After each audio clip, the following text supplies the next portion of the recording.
Dictating the wrap-up on the Butcher Benton package. I'm Lieutenant Dick Chasen. This hadn't been a routine case, and to find the answer, I've had to put a lot of little pieces together. It began on the day most cases can be called closed. It was the day before the butcher was to be executed. He was visited by his attorney, Paul Lowe, in the death house. It was at this first meeting the Butcher Benton case took its first switch. Well, that's it, Butcher. The evidence against you was so strong, the governor turned down your appeal. You're a rotten liar, Lowe. You started railroading me from the beginning of the trial. And now you're still trying to throw me curves. Look, I don't blame you for being edgy, but get this straight. I didn't double-cross you. I never worked harder for a client. You mean you never worked harder for a client to get him sentenced? You were a fool, Butcher. If you hadn't tried to double-cross Squeamy Ellis and Joe Marcelli, they wouldn't have turned state's evidence against you. But you had to get greedy. You wanted to keep the whole $600,000 for yourself. Well, the boys got sore, and I don't blame them. It was all your idea. You planned the whole job. You hired us. When you found out I'd staged the money, you decided it was time for me to die. You got those two crumbs to turn state's evidence on me. You stinking rotten mouthpiece. We both know that isn't true, Butcher. Now, look, what's the sense in not giving me the money? It's not going to do you any good. Well, I'll have the satisfaction of knowing that none of you three crumbs are going to spend it. What about Eva? Don't you owe her something? You tell me where the money is, I'll see that she gets your share. I've got a different idea. I'm going to kill you and Squeamy and Joe. Then I'll take care of Eva myself. You thick-headed ape, you're gonna die tomorrow. Remember what I said. I'm gonna get you, all three of you. Even for you, Butcher, that'd be quite a trick. So long, dead man. Remember what I said. I'm gonna kill you, all three of you.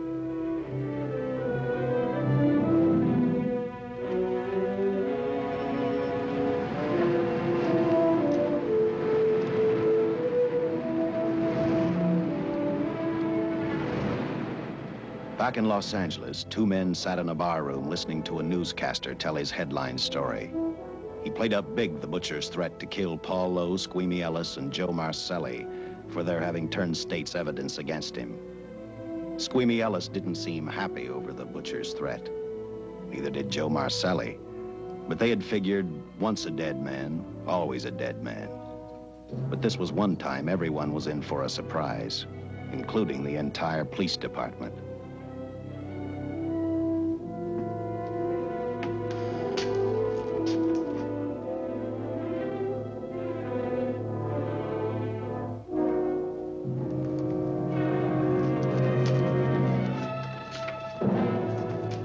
Seen the headlines, Captain? Teletype just came in from San Francisco. Butcher's execution is set for 5 o'clock this afternoon. And like the newspapers say, he still refuses to talk about that stolen money. Well, I still have hopes of coming up with something. That's what I dropped by for, Dick. With Butcher's execution, the department's marking it case closed. That means you'll be reassigned. I've spent a whole year trying to break this case. As far as I'm concerned, Butcher's death is just the beginning. Of course, I can't prove it, but I think that Paul Lowe was the top man. And even though I have to keep working on it while off duty, I'm going to get Lowe, Squeamy Ellis, and Joe Marcelli. Okay, Lieutenant. Officially, I've taken you off of the case. Unofficially, I wish you luck. Do me a favor. Keep me posted.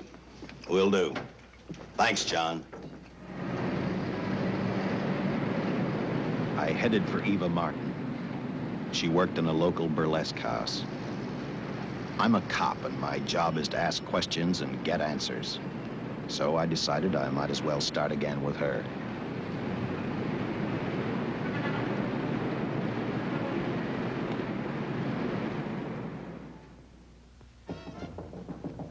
in. Oh. What do you want? I'd like to talk to you. Talk? You're a cop, aren't you? That's a good question. I can't even find a 3-ton armored car, let alone the $600,000, and I've been on the case a year. I've told you, and I've told you, and I've told you. I don't know anything about the money. I never did. Benton's gonna be dead in a little while. I thought it might make a difference. I never knew anything about the money. Call me dumb. I didn't even know Charles was in the rackets until the trial. Now, take it easy, kid. You're on, Eva.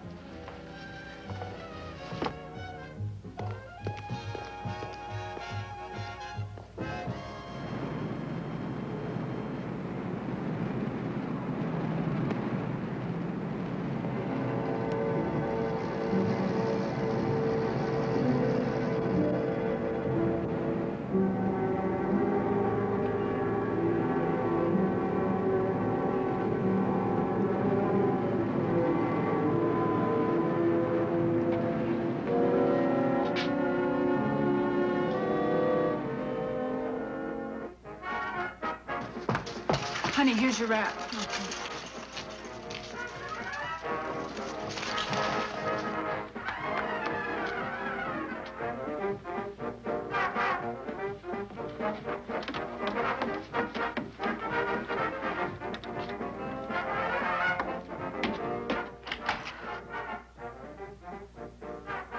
A few moments ago, Butcher Benton, without revealing the whereabouts of the $600,000 stolen in the armored car holdup, paid for his crimes against society in the gas chamber at San Quentin. Now for a look at the international scene. Today... Come on, baby. Don't waste tears on Benton. I feel so badly about Charles. If I'd known, maybe I could have done something. How about a drink? We could both use one. An artist can't drink while she's working, Paul. Boy, see.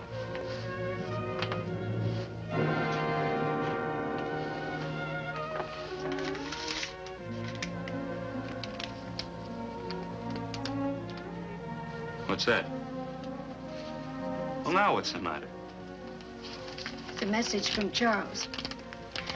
He told me to open it if he died. Finale, Eva. All right. How about a steak after the show? No, thanks. Not tonight, Paul.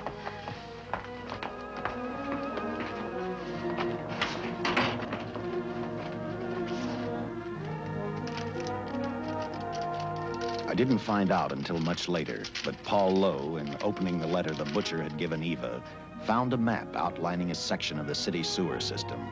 And clearly identified was the spot where the butcher had hidden the stolen payroll. He replaced it with a $50 bill. I guess he figured $50 to gain $600,000 was not a bad day's work.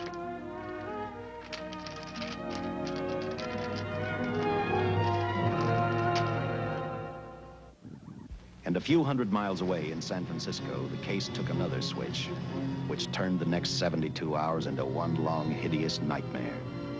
Dr. Bradshaw, a distinguished biochemist, was making preparations for a final experiment which he hoped would lead the way to a cure for cancer. He'd been successful with laboratory animals. The last step called for a human body. And Dr. Bradshaw's assistant quickly made a deal with a local mortuary and returned to the laboratory with the dead body of Butcher Benton.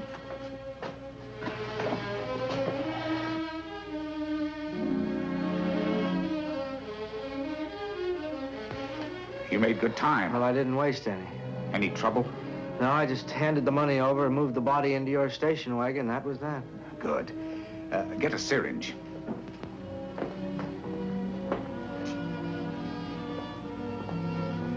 He's in good shape. Well, I hope so. We'll get other blood samples later. We'll run this one through fast. Right. Now wheel him into the machine and then raise him. Right.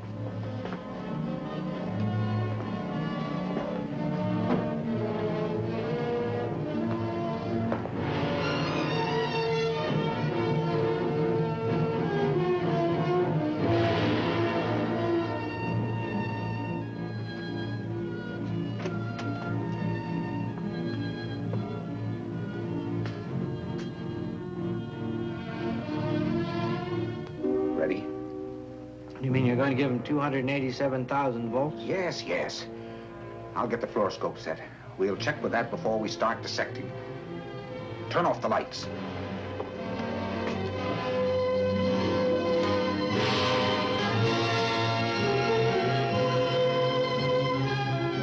There you are, old boy. If you respond properly and my theory is sound, you'll be more famous dead than alive. Throw the switch.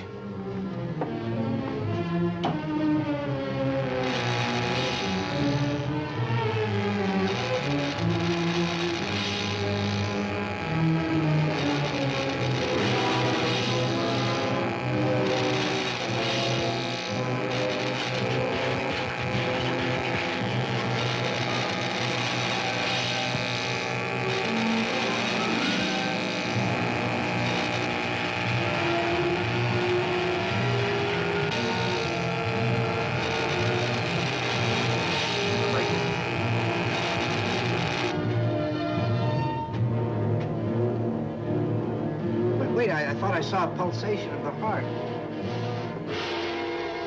You're right. Dr. Bradshaw is beginning to breathe. You've brought this man back to life. No. The heart muscle has simply responded to a terrific electrical shock, that's all.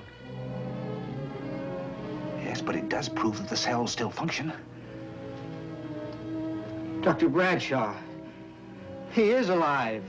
A shock reaction, it can't last. His cells are multiplying now, if your theory is right.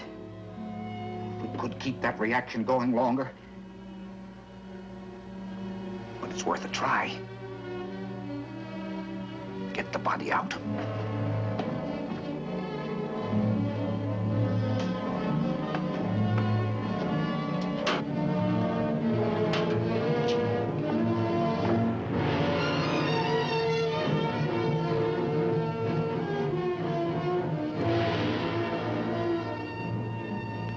Get some adrenaline from the supply room. Some amyl nitrite, too.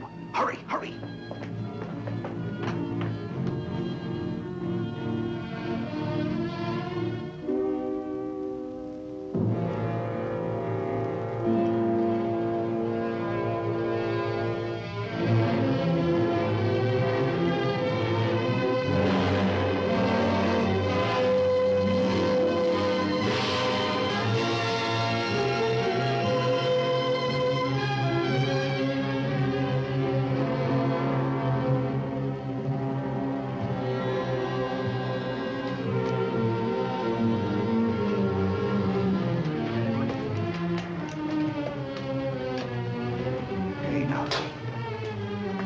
Mustn't move. Your heart can't stand the strain. Now, you must lie still. Please, please. Easy now. Easy. Easy. You must lie. Easy, please.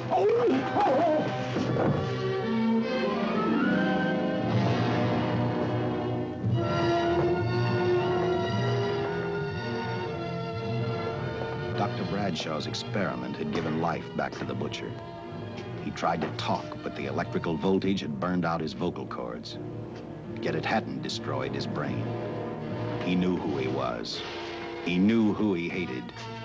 As he stumbled about the room, I think he thought only about one: kill Lowe, Squeamy, and Joe Marcelli. The tremendous electrical voltage that Dr. Bradshaw had given the butcher had increased his cellular structure to the point where he was no longer a man.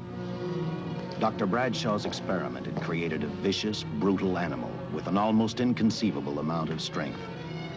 Dr. Bradshaw must have believed the butcher's regained life would last for only a few minutes.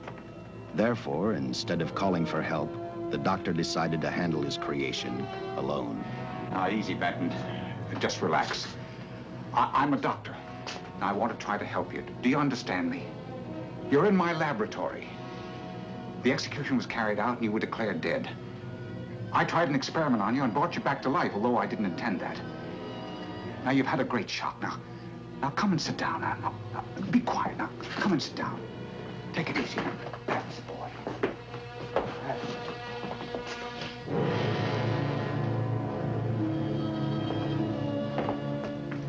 Careful. His reactions are violent. How do you explain this? Each cell must have multiplied 100 times. perhaps thousands. His strength is unbelievable. No, it's too late for the amyl nitrite. I want to get some blood samples, make some tests on him, find out what's happened. Get me a syringe.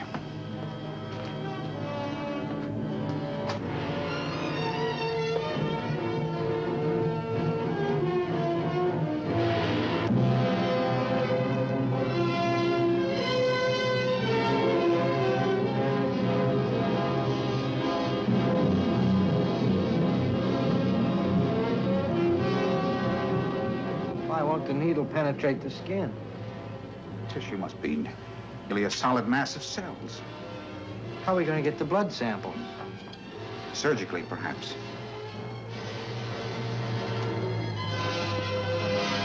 Now, easy, Mister. Take it easy. You can't leave here now. I'm responsible for your being alive.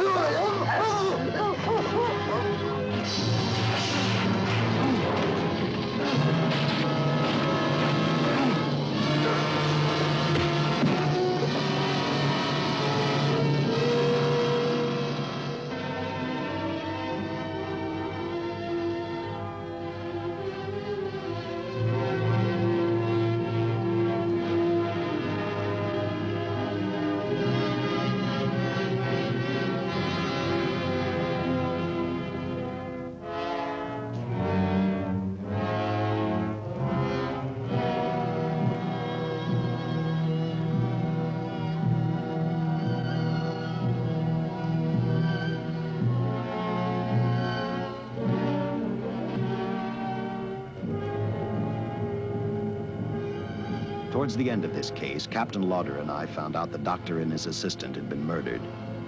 But I'm getting ahead of my story. The butcher didn't know how he had been brought back from the dead, and he didn't care. All he knew, he was alive. Then this monster-made man started thinking about Los Angeles.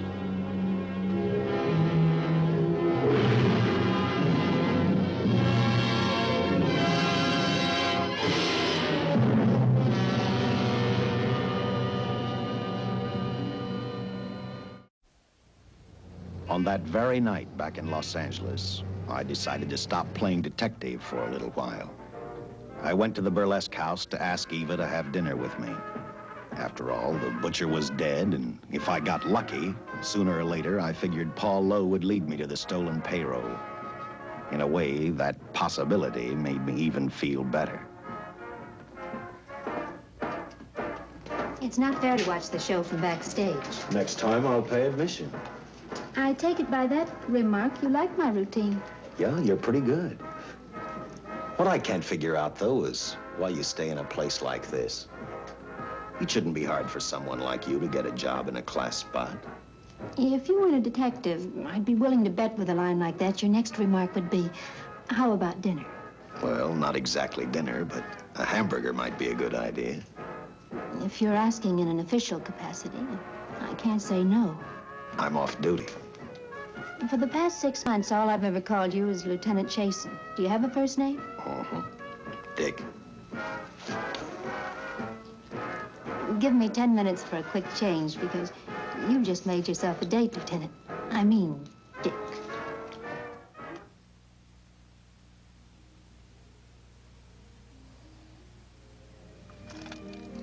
Know something, Dick? I haven't had hamburger in the front seat of an automobile with a guy in a lot of years. Well, from now on, we'll do it more often. It's funny. I always figured a policeman wasn't really a human being. I mean, unless he was arresting someone or trying to solve a case, he was unhappy. Shows you how wrong you are. In fact, everyone on the force gets fed up occasionally with the job they do.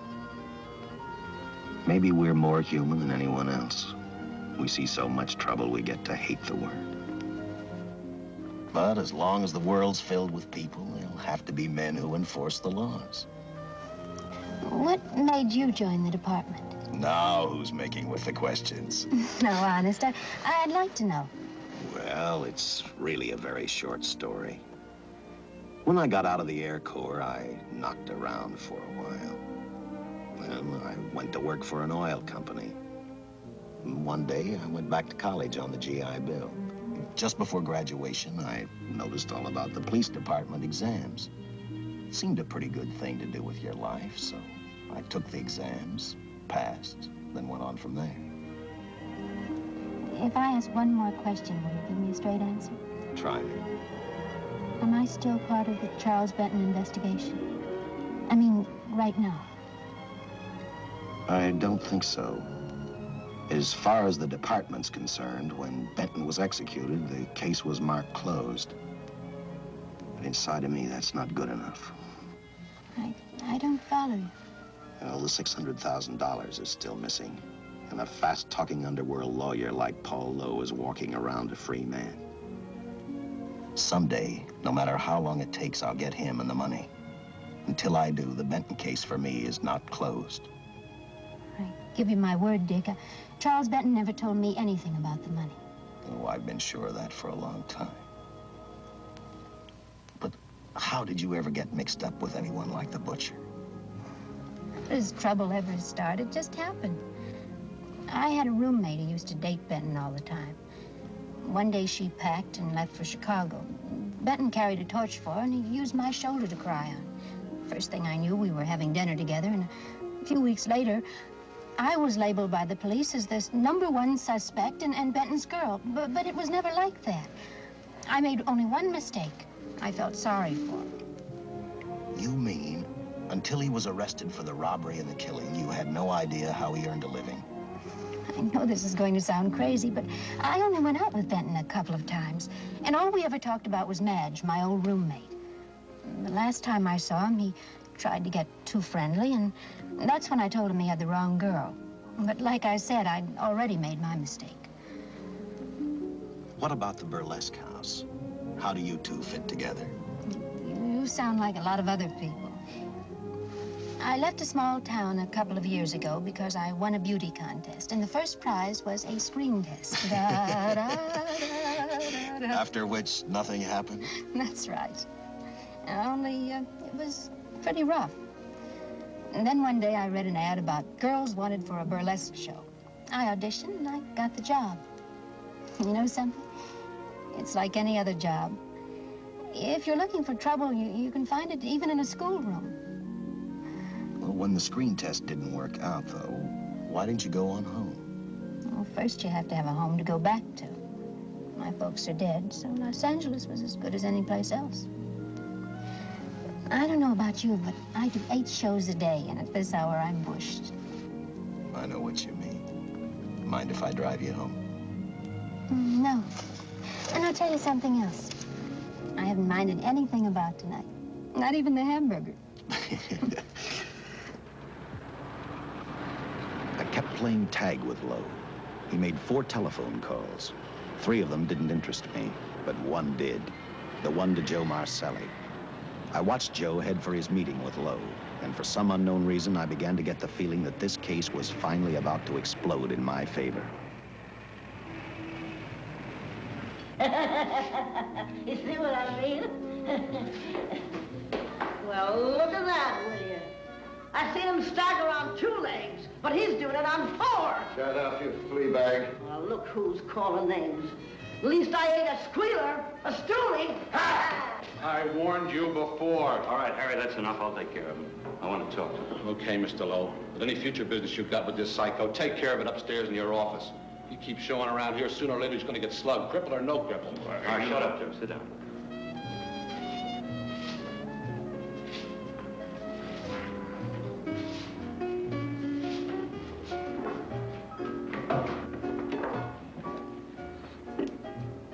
I need a shot, bad.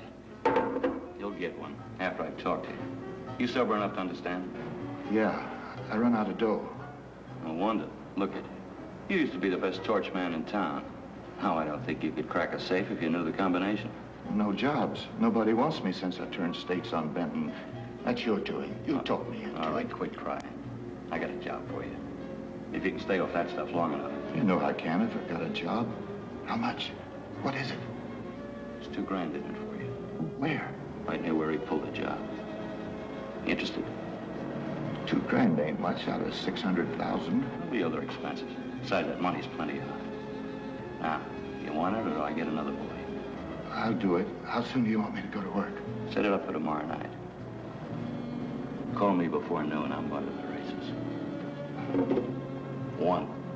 And that's all. The job's over.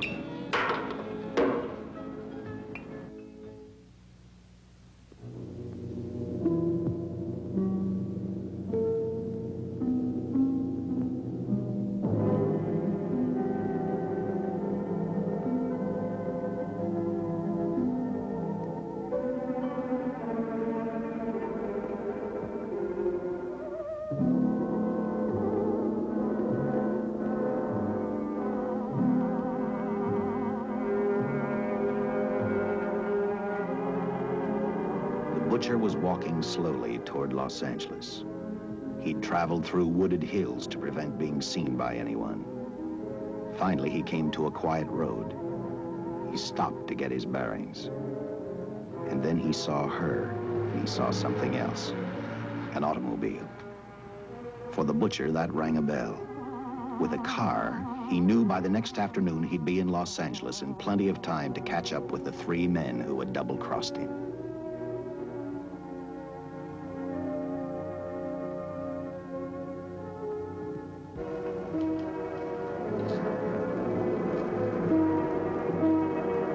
Well, see, you're a real gentleman to be helping strangers in distress. I hope you don't mind me using the babe here as bait. Quite a dish, isn't she? But that's what she gets paid for. Bait, that is. Yes, sir. She's a real shaker artist of my outfit. Carnival man myself. Just call me Connie.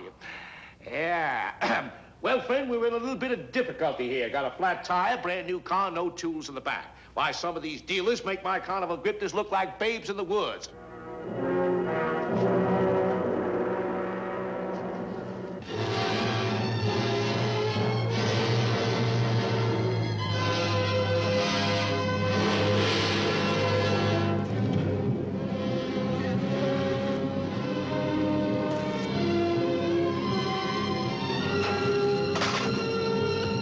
Some Gilhooly. Say, who you with, friend? Let it down. Let it down. No matter who you with, friend, believe me, I can do better for both of us. I'll make a fortune for the both of us. Oh!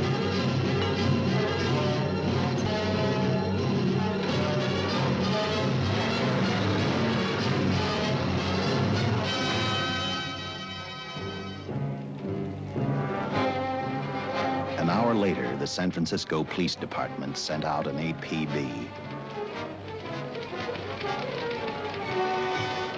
Squads were sent to various parts of the countryside.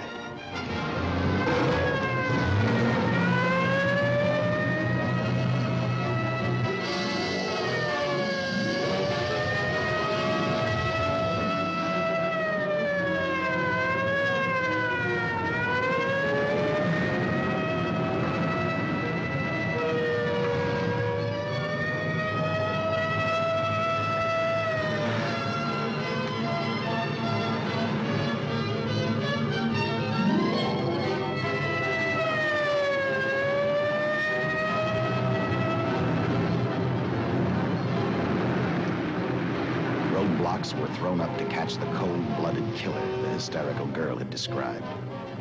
Each squad kept reporting back to central headquarters, and each of their stories was the same. So far, none of them had spotted the car the killer was driving. Orders were given to shoot to kill, because from the girls' further accounts, they realized they were dealing with a maniac.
I trust that this information will answer all of your questions. If I can be of any further service, let me know.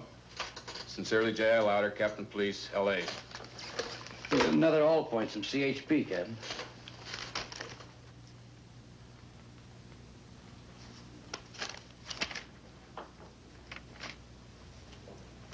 These reports sound like they come from a bunch of loonies. You sure do. There it is. Sergeant. Yeah. I want Lieutenant Chasen to look these over as soon as he comes in. All right, Captain.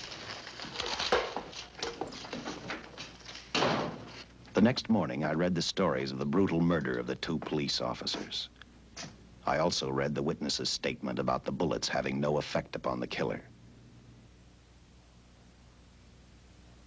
I felt sorry for the witness, and I thought about how easily a person's mind can become confused when suddenly they receive a brutal shock. I didn't believe a man existed who could not be stopped by a slug from a .45. Good morning, Captain. You and the rest of the force are going on 24-hour duty. Seen the headlines? You mean this guy that's running amok up north? Yeah, the latest report, he's killed 2 police officers. Made a getaway in a green coupe heading south. I've got a hunch this killer's gonna be our baby. He could be in town right now. Yeah. You better get started, Lieutenant. Okay. Any new leads on that holdup money? I think the girl can probably be counted out. If any of the others are wise, they're keeping mighty quiet. Let it ride for now. The whole force is gonna be on the spot until we catch this killer. Newspapers will have a field day.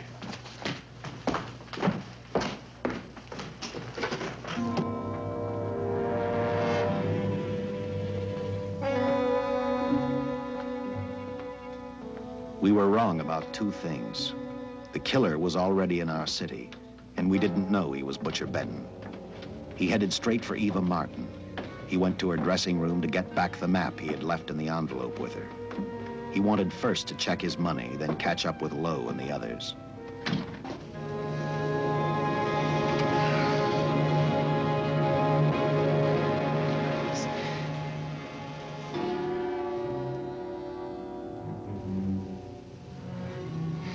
Can't be.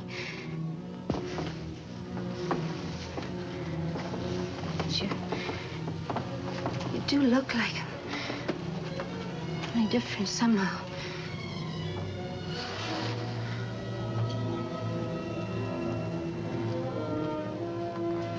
It is you. Why didn't somebody tell me?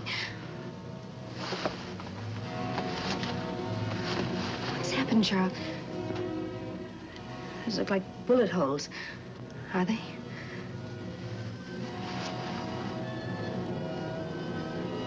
There isn't even a mark.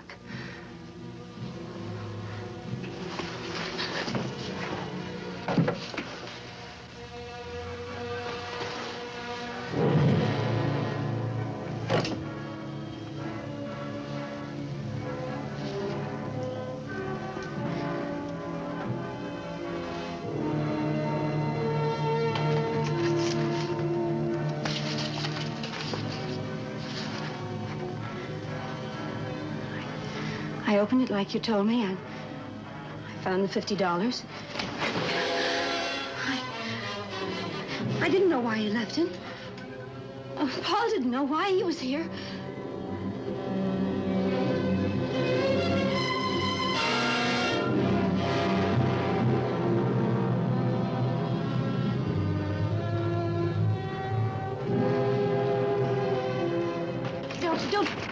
Don't think crazy.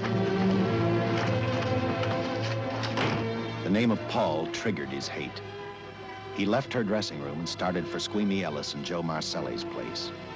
Because he knew, with them out of the way, Paul Lowe couldn't open the strongbox where the money was hidden. He thought of Squeamy and Joe first. He was saving Paul Lowe for last.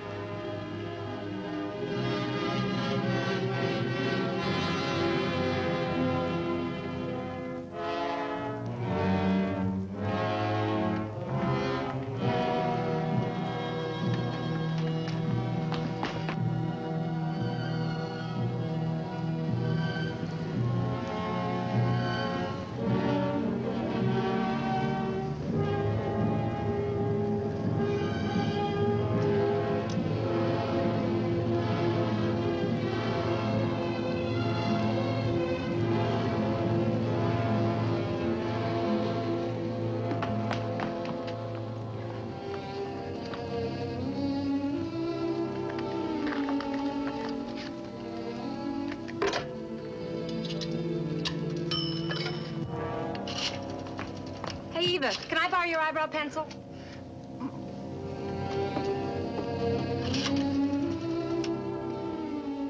Operator, get me police headquarters. Lieutenant Chasen, please. When do you expect him? Well, tell him Charles Benton is alive, and even bullets can't stop him. I'm not crazy. Just say a friend of Charles. He'll know.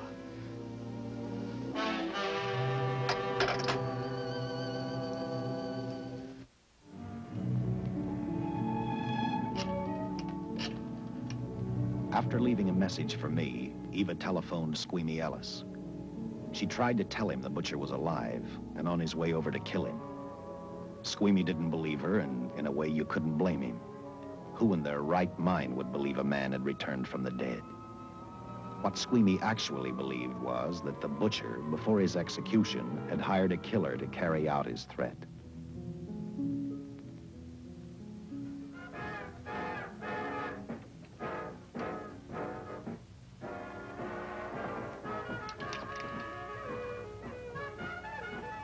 You sick? What? You don't look so good to me. 10 minutes, Eva. All right. Say, Eva, I could take over the matinee trick for you. What? It's easy. Look, Eva, I can do it. Scabba-doo-doo-doo. Oh, Francine, I just thought of something. Yeah? Eva agreed to let Francine do the show. She hoped she'd be able to interrupt the butcher before he arrived at Squeamy's hotel. Or, failing that, at least be able to warn him to stay out of sight. You wanted me, Captain? Yeah, I just had a rundown on those fingerprints of the stolen car up north. We got nothing on the driver who was killed or the woman with him. Take a good look at these. There's something funny about these. Yeah. And the boys in the lab can't figure it out either. Those are the killers. They were found on the steering wheel. Looked like they'd been stamped in with a steel die. They sure do. These are Butcher Benton's. What? Well, they look the same to me. How do the lab boys explain that? They don't. Their best guess is a twin brother. An identical twin could have the same pattern of whorls with only slight variations. Ever hear of the butcher having a twin brother? No. Even if he did, it wouldn't explain these freak prints. You didn't pick up your message, Lieutenant. Some wacky dame calls you. And she says Charles Benton is alive, and bullets won't stop him.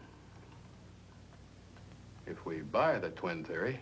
Who was she? Where'd she see him? Well, she wouldn't leave her name. Sounded kind of hysterical to me. Said she was a friend of the butcher's. Eva Martin. Get over at the Follies and see what that girl knows. Yeah. Some guys have all the luck. I never drew an assignment to the Follies.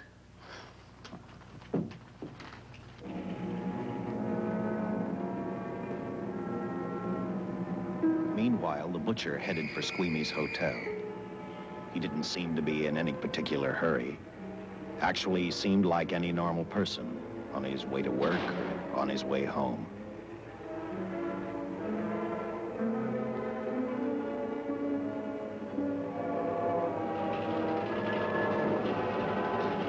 He rode up Angel's Flight, arrived at the top, scanned the hotel building, and then noticed the only exit from Squeamy's apartment, a fire escape.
butcher was figuring his next step. And as he looked at the dead cop, he thought about Paul Lowe, the next man on his list. Seen Joe Marcelli? Not since last night when I told him I didn't want him around here no more. Give me a shot.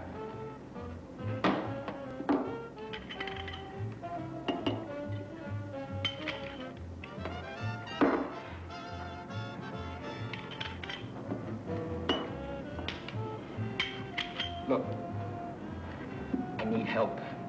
Just found out that Benton hired a killer to get me. He's after Joe, too. Well, then drink up and get out. I don't want no trouble around my place. You're a real pal. Drink up and get out, I said.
Operator, get me the police!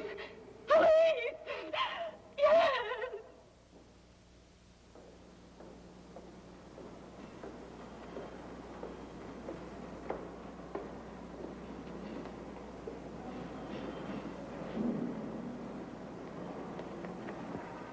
What's happened?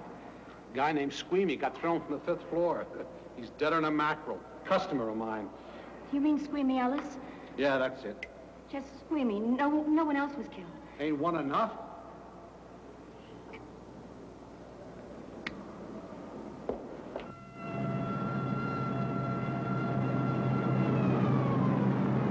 I tell you, the bullets never even phased him. He must have been wearing a bulletproof vest.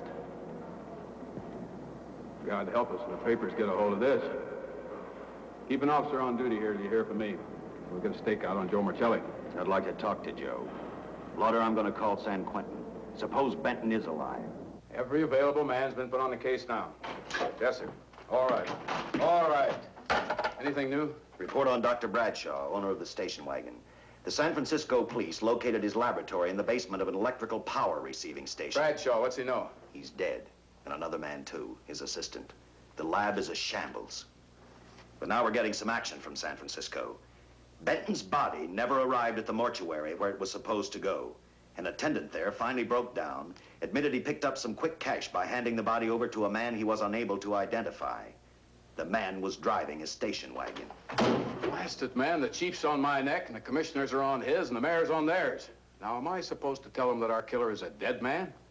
They found a notebook in Bradshaw's lab. It ties his experiments in with a Professor Dwiggins at Caltech. I hope to hear from Dwiggins soon. Captain, report from the valley on a hysterical woman. Reports the presence of the killer. There's the location. Let's go.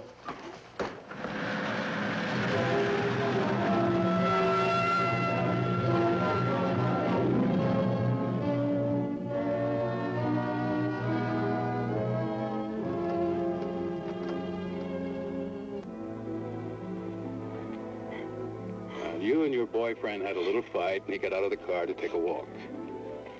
You noticed that he walked down toward the sump area in the direction where you'd seen those lights a short while before. What happened then, miss? Please try to tell us. Well, I just sat there a few minutes, I guess. I was pretty mad. Then there was a loud crash, like heavy metal, sort of, from down here. I got out of the car to get a better look. I heard Jimmy cry out something. I couldn't make out the words. Then down here, in a patch of light, was Jimmy. And coming toward him was this man. Big man. Lifted Jimmy up over his head like he didn't weigh a thing. Jimmy screamed. Just once, before he broke Jimmy's back. I heard it snap, not far away. Then I started running till I found this house. They let me use the phone. Thank you, mate. We'll see that you get home right now. O'Malley, see that the young lady gets home all right.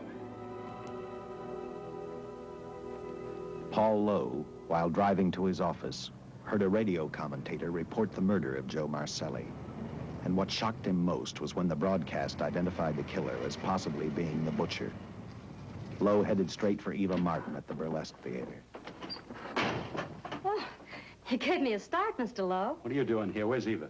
Oh, I'm taking her place. I'm going to wear her costumes. What's it to you? I asked you, where's Eva?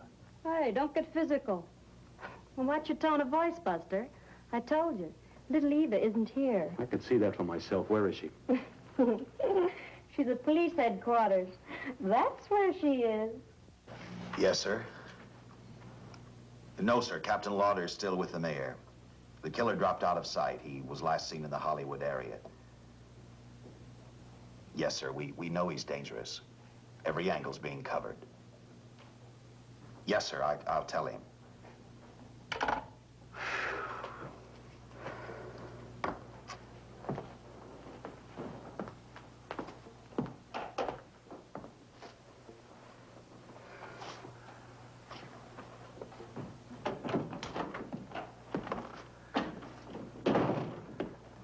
Here, see how these fit.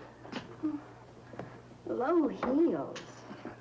I'm sorry. It's the best our wardrobe department can afford. Any idea how soon the captain will be back?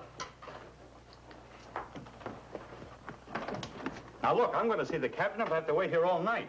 Paul. Paul, Charles killed Squeamy and Joe. Joe, too? Benton? He's alive. I saw him, but nobody will believe me. I'm checking it.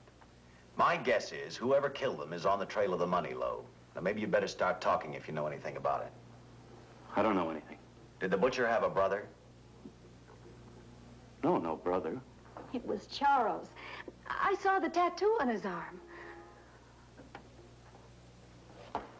Look, I demand police protection. Where's the money, Lowe? You heard me. I demand protection. I know my rights. We put stakeouts on your office and home. Well, that's not enough. It's enough as far as we're concerned.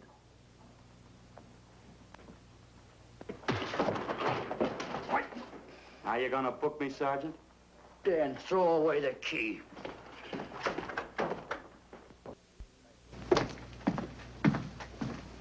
Thank you. Come up with anything yet, Dick? Oh, we've checked every hotel, motel, and rooming house in town. We've run a cross-check on every hangout Butcher ever used. Net results, blank. This is incredible. We not only discover a dead man turned killer, but it's beginning to look like he plays ghost, too. He's somewhere in this city, and if we have to take it apart brick by brick, we've got to get him. I may be way off, but I think Paul Lowe could tell us a lot. Maybe, but it's a cinch he's not going to. Well, suppose he had no alternative. You better grab some coffee. Your mind's beginning to play tricks on you. No, now, wait a minute. When Lowe came to us for police protection, it was because he was scared stiff the Butcher would add him to the list of Squeamy Ellis and Joe Marcelli. Go on.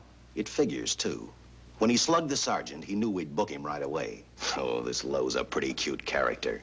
But we can play the same game. You mean we'll threaten to release him? Well, not exactly. You tell him you realize that he was excited, that throwing the punch was accidental.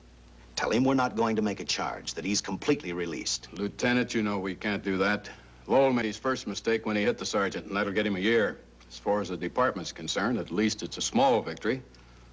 If my hunch is right, Lowe won't want to be on the streets with the Butcher looking for him. And he may talk, and talk a lot.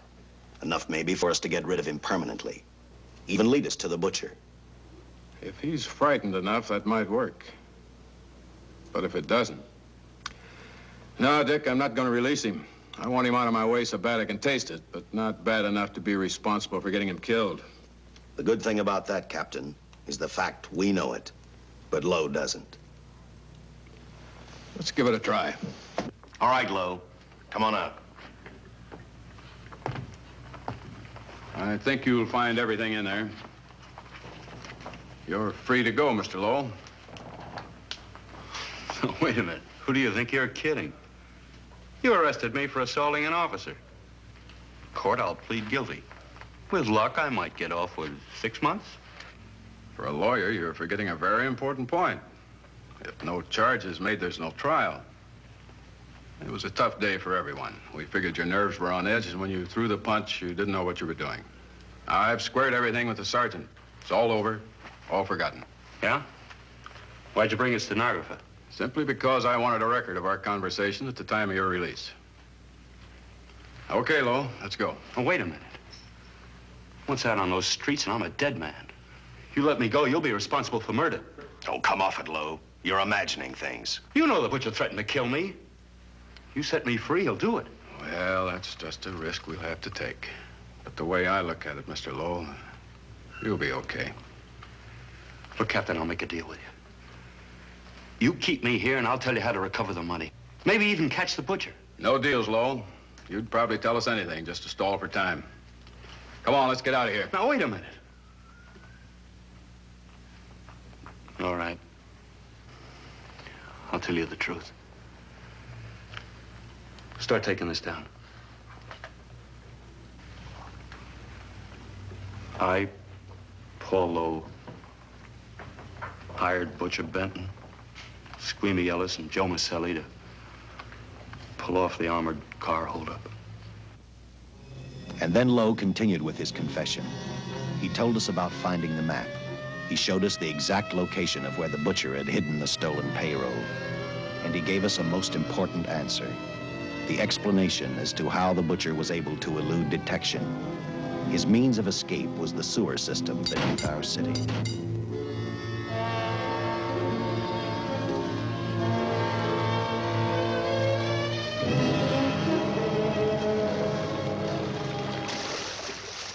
The department went to work fast.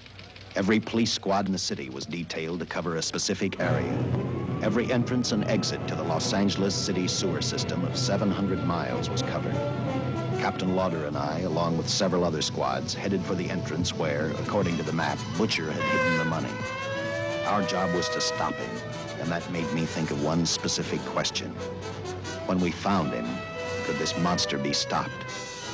I, for one, wasn't sure.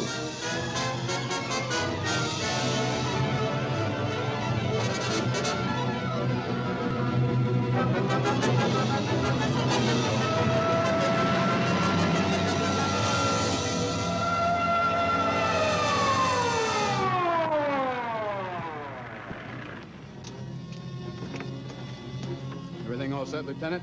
City engineers mapped out each possible exit. A squad of officers are spotted at every point. If the butcher can be caught, now's the time. Well, after I talked to Caltech, I called on the fire department for a little help. The professors thought a flamethrower might stop him. Flamethrower? I suppose our boys have had a chance to join our squads by now. I see we have one with us here. Have you thought about what'll happen if this doesn't work? No. I've been praying too hard that it will work.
This is where we split up.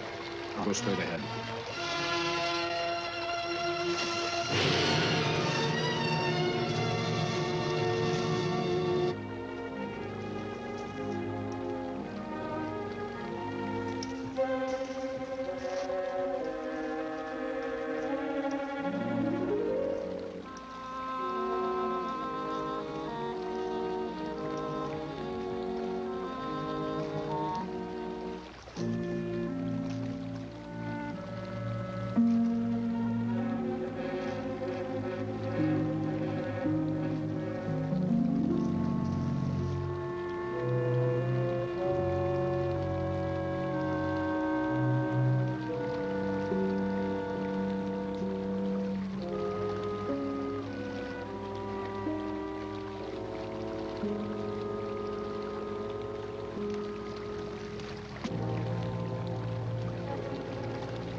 If this map's right, we're off our course.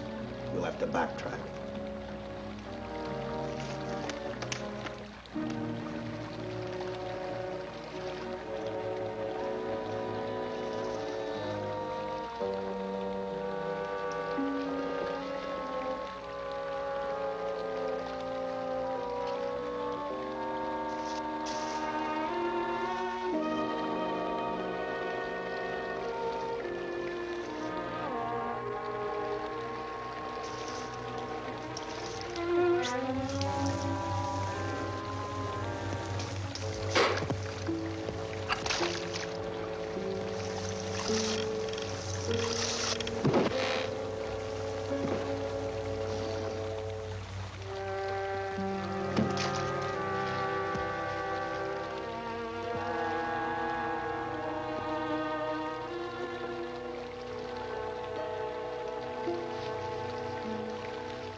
the tremendous shock of electricity that brought the butcher back to life destroyed him. The $600,000 stolen in the armored truck robbery has been recovered. Case closed. Well, here are the scientist's comments for your records. I had to fill in a few spots with my own guesses, but I guess that's about the size of it. Did you get any sleep? Oh, some. Not much. How's the girl today? Well, I called the hospital about an hour ago. She'd gone. Gone? Where? Well, she told them she was a working girl and that she'd been away from the job too long already. Quite a girl. Yeah. Say, how about that time off I've got coming? 48 hours, beginning right now. Get some rest, Dick.